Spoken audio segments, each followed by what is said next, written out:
ओम शांति आप सभी को। आज कुछ चंद मिनटों में उस ज्ञान सागर की ज्ञान मुरली से कुछ पॉइंट्स हम अपने लिए उठाएंगे। और आज की अव्यक्त मुरली है विशेष अव्यक्त बनने के लिए, अशरीरी बनने के लिए हमें बाबा ने जो जो बातें बताई वो हम सुनेंगे। आज की मुरली में बाबा ने कहा सदा उत्साह में रहकर फिर उत्सव मनाओ। और बाबा ने कहा बच्चे ये जो ब्राह्मण जीवन है वास्तव में हर घड़ी, हर पल, हर सेकंड उत्साह से भरा हुआ, हर घड़ी हमारी उत्सव हो। और फिर आगे बाबा ने कहा बच्चे अकेले खुद ही उत्सव में नहीं, उत्साह में नहीं रहना। कई लोग खुद रह लेते हैं दूसरों का कुछ भी हो, लेकिन नहीं, बाबा ने कहा बच्चे दूसरों को भी हर कर्म में उत्साह दिलाना। और मुरली में बाबा ने बहुत अच्छी बात रिपीट की कि बच्चे बिंदु का महत्व संसार में भी है, भक्ति में भी है और यहाँ भी है। इस ज्ञान में जो बाबा का बच्चा जितनी बिंदु रूप की साधना करता है, बिल्कुल साइलेंस में रह करके मैं आत्मा बहुत सूक्ष्म पॉइंट स्वरूप, आप देखो विचार स्थित हो रुक जाते हैं और सीधा परम धाम में बाबा के साथ कनेक्शन, शिव बाबा के साथ आपकी अशरीरी अवस्था स्वतः ही बनने लगती है। तो जो जितना ज्यादा अभ्यास इसका करता है, बाबा ने कहा बाप बिंदु है लेकिन ज्ञान में, शक्तियों में और गुणों में बाबा सिंधु है। तो ऐसा मेरा अनुभव है। अगर हम सब बिंदु रूप की साधना करें तो जो बाबा के अंदर क्वालिटी है वो हम बच्चों के अंदर भी धीरे धीरे धीरे आने लगती है। तो बाबा ने कहा, फिर माया की भी बाबा ने बात की, बच्चे माया से डरते हैं तो बच्चे घबराओ नहीं।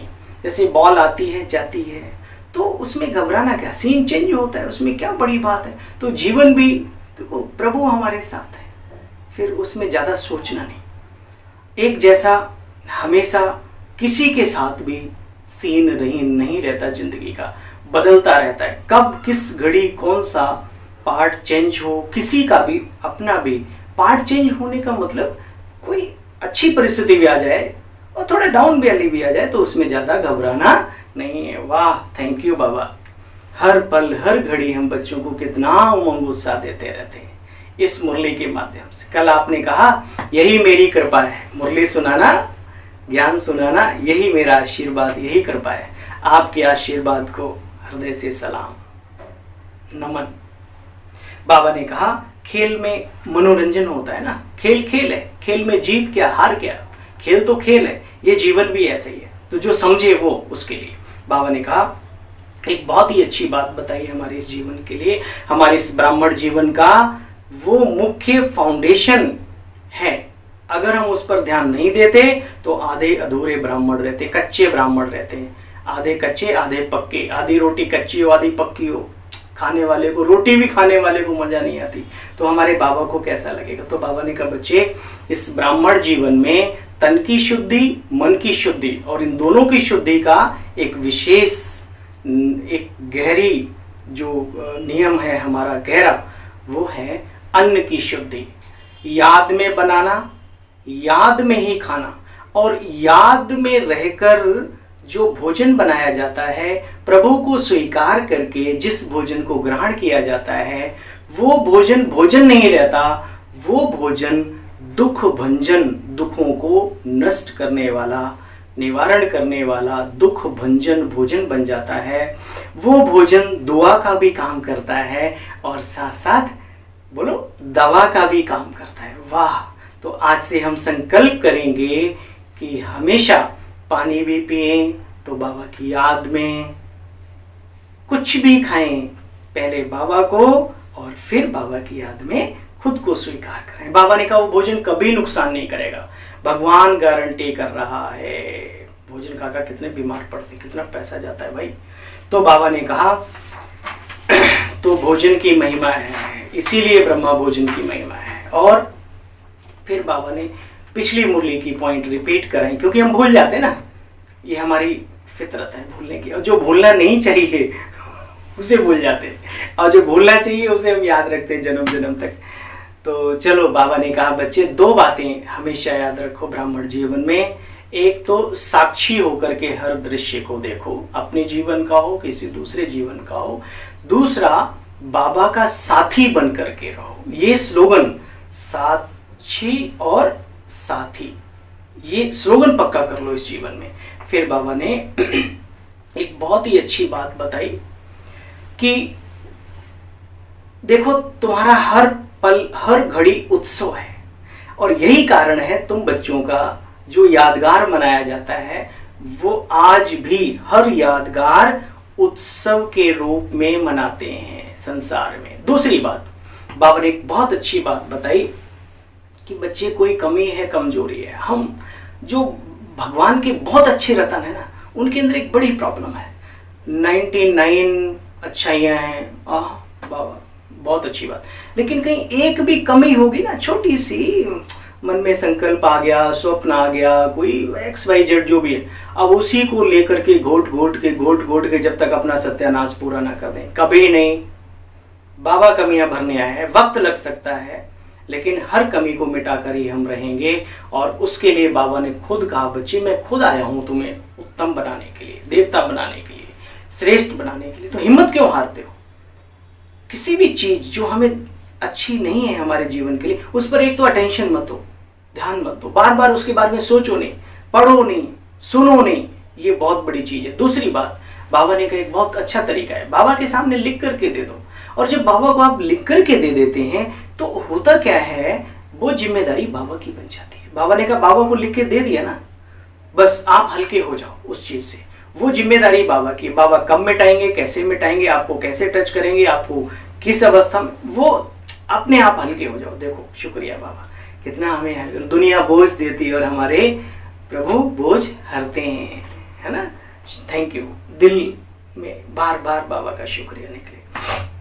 फिर बाबा की एक बहुत बड़ी क्वालिटी है अव्यक्त बाबा की, कि हम अभी अभी का बोला हुआ अभी अभी भूल जाते हैं, अटकते हैं, भटकते हैं। और कई लोग दुनिया में ऐसे, वो ठीक है 1-2 घंटे की उन्होंने एक चीज रटी हुई है और वही सुना रहे हैं, लाइफ का वही है, तो उन्हें याद रहता है, कोई ऐसी बात नहीं। लेकिन बाबा जो हर से, जब भी बाबा की मुरली चलती है, बाबा नई पॉइंट्स सुनाते हैं। आप अव्यक्त मुरलियां उठा के देख लो, हर मुरली में कुछ न कुछ विशेष बच्चों के लिए अलग से होगा, संसार से हटके होगा।